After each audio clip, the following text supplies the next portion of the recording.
అందరూ అడుగుతారు ఎట్ట పోయాడు ఏం కథ అంటే సాపర్ పోయాడులే రాజకీయం సాపర్ పోయిన మట్టలేదు అట్టుకో రాజకీయం పోయాడట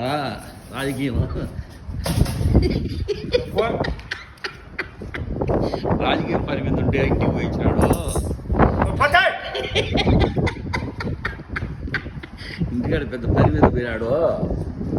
రాజకీయాలతో మాట్లాడుకోనని చెప్పి నువ్వు సైకోదా సమయం నేను కట్టింగ్ వచ్చేసింది నేను దిగుతానన్నా అక్క చాలు యానమే మళ్ళీ 2 మాటలు రావాలని నేను ఆయన చెప్తా కూర్చా నేనేమన్నా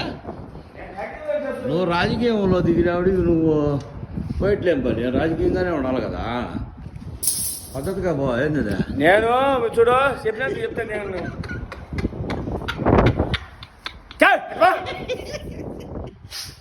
చూడు రవి ఏం చెప్తాడు చూడు పోరాదు ఈ మళ్ళీ ఇప్పుడు బెన్న పొయ్యాలా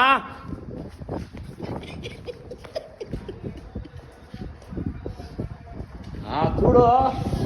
ఏం మాట్లాడుతున్నాడు చూడు వీరికి ఎందుకు రాజకీయము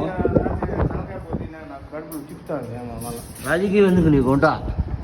ఉండు నీకు రాజకీయం ఎందుకు తీరా స్వామి నువ్వు మా చెరుపునా మాట